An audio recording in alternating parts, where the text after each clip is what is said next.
Assalamualaikum, permisi Bapak. Saya ingin mewawancarai Anda untuk tugas bahasa Indonesia saya. Waalaikumsalam. Ya, silakan.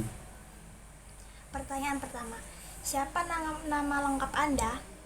Nama lengkap saya Pak Imron Ardiansyah. Kapan dan di mana Anda dilahirkan? Kalau lahirnya di tanggal 12 Oktober 1981 di Kabupaten Kediri. Bagaimana latar belakang keluarga Anda? Keluarganya, latar belakangnya adalah karena masyarakat desa, ya kehidupannya bertani ya sehari-hari. Oke.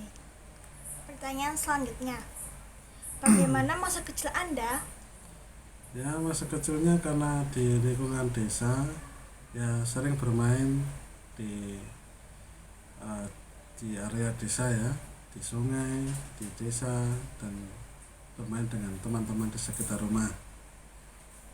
Pertanyaan selanjutnya, siapa yang paling berpengaruh dalam kehidupan Anda sejak kecil? Ya, paling berpengaruh ya ibu saya yang selalu memberikan contoh nasihat kepada saya waktu kecil sampai besar. Selanjutnya, di mana saja Anda menempuh pendidikan?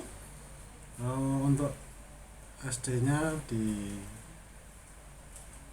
Mojo ya, kemudian SMP-nya di Pare, SMA di Surabaya, kuliah juga di Surabaya. Pertanyaan selanjutnya, bidang apa yang Anda tekuni sejak awal? Kalau bidang yang saya tekuni ya di sistem manajemen berdasarkan pengalaman atau mata pelajaran di kuliah ya, jurusan manajemen.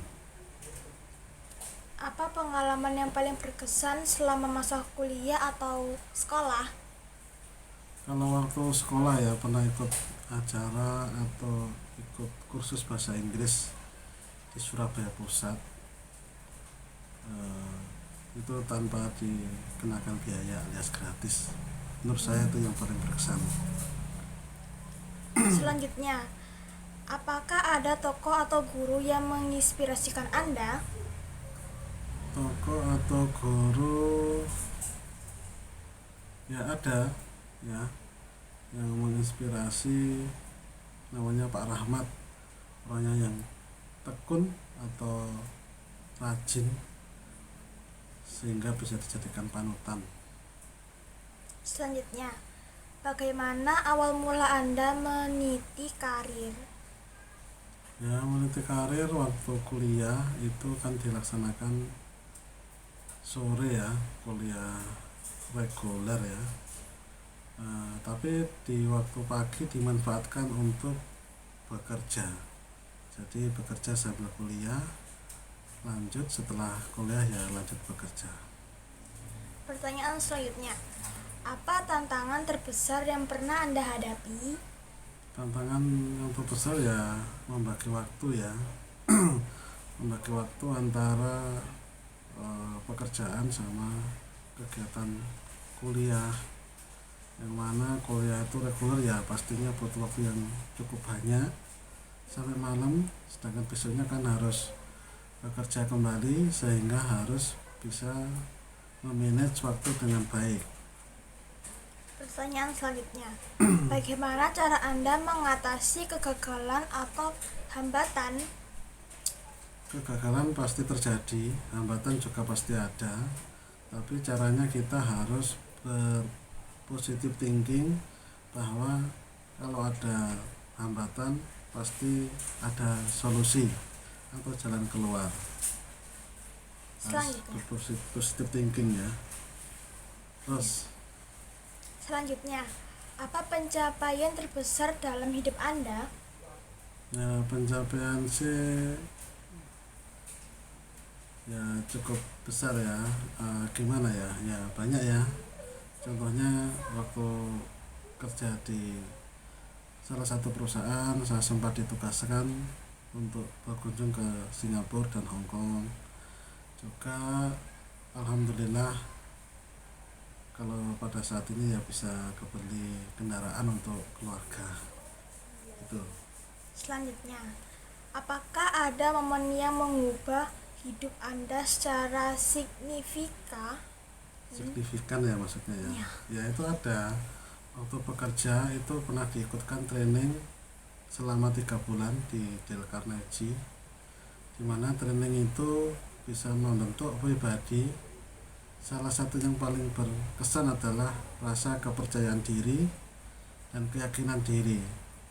Sampai saat ini masih berkesan dengan kata-kata saya yakin, saya pasti bisa. Nah, itu yang paling berkesan.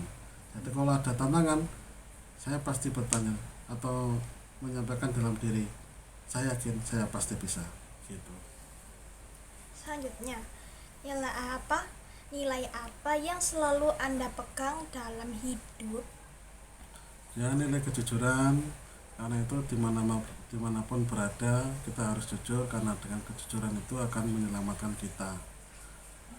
Kalau tanpa itu sangat susah ya, mungkin kita akan banyak mempunyai masalah, tapi dengan kejujuran itu akan menyelamatkan kita dimanapun kita berada. Selanjutnya, apa motivasi terbesar Anda dalam berkarya? Ya motivasi terbesar tidak bisa dipungkiri bahwa mencari pendapatan ya, itu motivasinya, karena dengan seperti itu bisa menyekolahkan anak-anaknya, ya anak saya maksudnya, kemudian bisa mencukupi kebutuhan keluarga gitu. Selanjutnya, bagaimana Anda memaknai kesuksesan?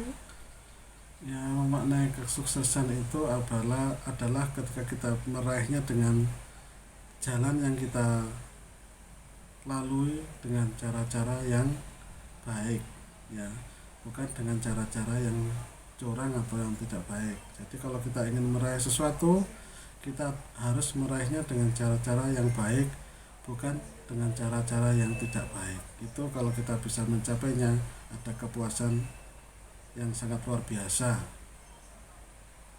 gitu. Selanjutnya, apa prinsip yang tidak pernah Anda tinggalkan? Ya prinsipnya kita harus seimbang dalam melakukan aktivitas ya, seimbang dalam kehidupan antara dunia dan akhirat. Jadi kalau kita bekerja ya waktunya beribadah ya beribadah, waktunya bekerja ya bekerja. Jadi harus seimbang hidup itu antara kebutuhan dunia dan kebutuhan akhirat. Selanjutnya, apa kontribusi Anda bagi masyarakat atau bidang yang Anda geluti? Ya kontribusinya ketika ada di sini sebenarnya bukan masyarakat ya, tapi klien ya. Klien ingin mendapatkan sertifikasi tertentu, ingin dibantu untuk mencapai target tertentu. Nah kita membantunya dan akhirnya mencapainya, dan dari situ klien merasa puas terhadap apa yang sudah saya kerjakan ya di perusahaan itu, dan memang dalam rangka membantu klien untuk aktivitas perusahaannya di bidang konsultan. Selanjutnya, bagaimana Anda ingin dikenang oleh orang lain?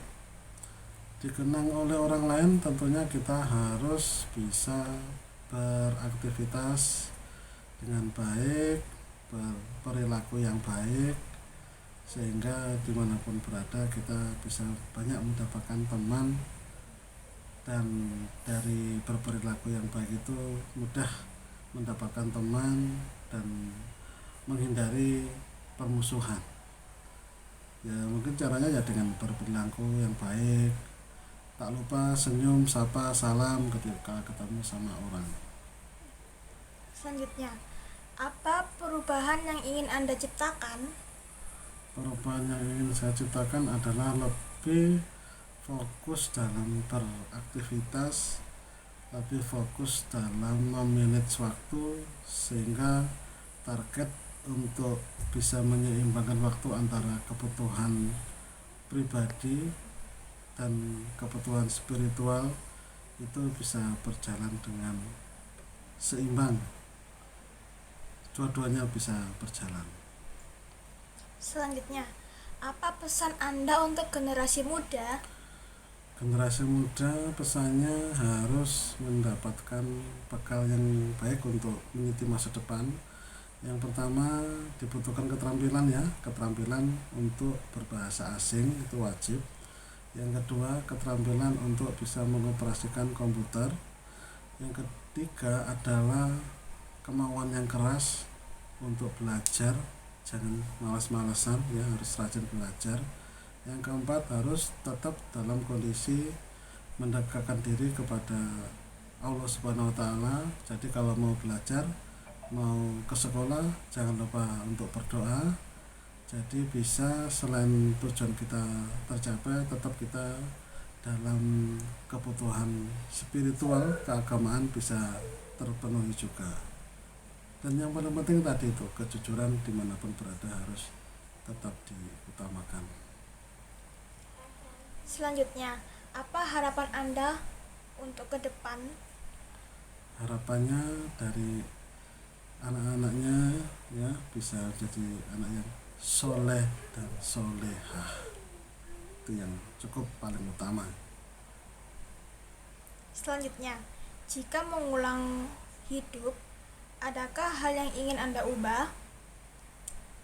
Jika mengulang hidup ya tentunya saya harus lebih giat lagi untuk belajar. Jika waktu itu saya belajar bahasa Inggris ya dengan rajin, saya bisa menguasai tata bahasa Inggris yang disebut grammar. Nah, yang lain-lainnya itu kalau boleh saya ulang ya lebih giat lagi untuk belajar, karena prinsip saya tadi, saya yakin saya pasti bisa. Lanjut. Pertanyaan tambahan ketiga. Bagaimana keseharian Anda saat ini? Kesehariannya adalah ya merawat anak-anak dan juga bekerja dan juga ikut kegiatan-kegiatan pengajian dalam rangka kebutuhan jasmani dan rohani. Selanjutnya, apa hobi atau kegiatan di luar pekerjaan? Untuk hobi, sebenarnya saya hobinya membuat ini ya, video-video singkat, konten kreator gitu ya. Ya itu saya upload di YouTube. Nah, dari situ cukup menarik ya. Nah, di situ alhamdulillah dari salah satu channel saya sudah memiliki ribuan subscriber. Ya mungkin lebih 3.000 subscriber aja. Selanjutnya dan terakhir, siapa sosok yang paling menginspirasikan Anda saat ini? Nabi Muhammad ya. Nabi Muhammad satu-satunya sosok yang menginspirasi saya dulu, sekarang, dan yang akan datang atau selamanya ya. Oke. Sudah. Terima kasih sudah menyempatkan saya untuk mewawancarai Anda, Pak. Ya, sama-sama. Assalamualaikum. Waalaikumsalam warahmatullahi wabarakatuh.